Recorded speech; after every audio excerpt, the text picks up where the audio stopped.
Il a été le saint le plus populaire du Moyen-Âge dans tout le nord de l'Europe.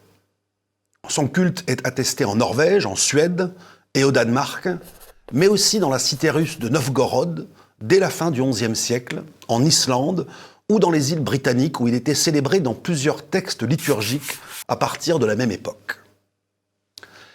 La vie d'Olaf Haraldsson, dit Olaf le Gros, né en 995 et mort en 1030, le saint patron de la Norvège, a donné lieu à une légende hagiographique, mais aussi à des récits historiques, parmi lesquels celui de Snorri Sturluson, histoire du roi Olaf le Saint, qui a été superbement traduit du vieil islandais par le plus grand spécialiste français de la Scandinavie ancienne et médiévale, François-Xavier Dillmann.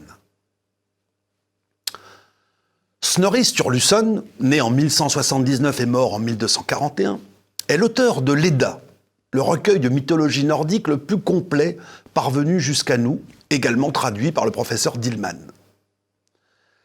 Cet aristocrate islandais, né à Hvam, dans l'ouest de l'Islande, a été éduqué dans un des principaux centres intellectuels du pays et devint vers 1215 un personnage politique de premier plan, doublé d'un poète excellent dans l'art skaldique, cette poésie virtuose et complexe qui était tenue en haute estime dans l'ensemble du monde norrois.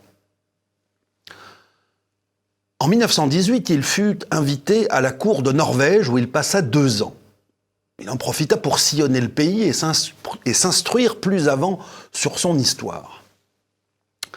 Mais ce séjour le plaça en porte-à-faux vis-à-vis de son propre pays sur lequel la couronne norvégienne tentait d'étendre son autorité.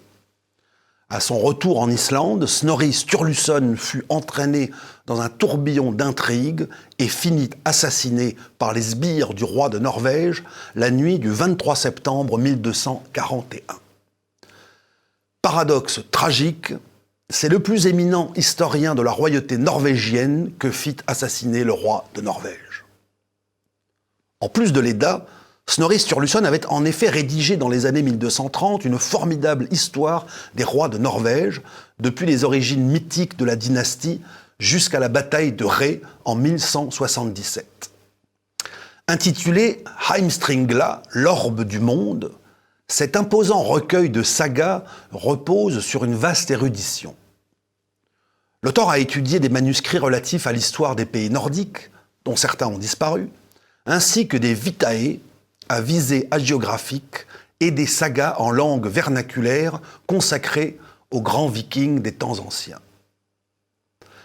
Mais il a également très vraisemblablement recueilli, lors de son séjour en Norvège, des récits transmis oralement depuis des générations sur tel ou tel roi, tel ou tel événement des principaux règnes, telle ou telle coutumes ancestrales, selon les mots du traducteur.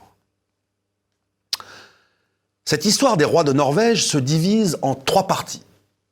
La première, des origines mythiques de la dynastie à la bataille de Svold, en l'an 1000, relate principalement les grands raids vikings des 9e et 10e siècles et l'installation des hommes du Nord dans différentes régions de la Grande-Bretagne et de l'Empire franc.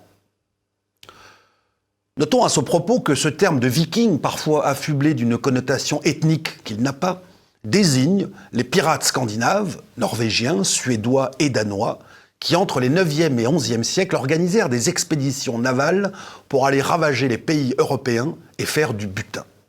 Ils attaquaient les côtes, mais aussi l'intérieur des pays, en remontant les fleuves avec leurs navires, qu'ils étaient capables de porter d'un cours d'eau à l'autre. Aux alentours de l'an 1000, ils étaient l'un des fléaux de Dieu, dénoncés par les clercs. La deuxième partie de l'histoire des rois de Norvège est l'histoire du roi Olaf le Saint. La troisième va du règne du roi Magnus, fils d'Olaf, à 1177. Les 2 premiers tomes ont été traduits par le professeur Dillmann, le 3e est en cours de traduction. C'est la vie du roi Olaf dont nous parlerons la semaine prochaine.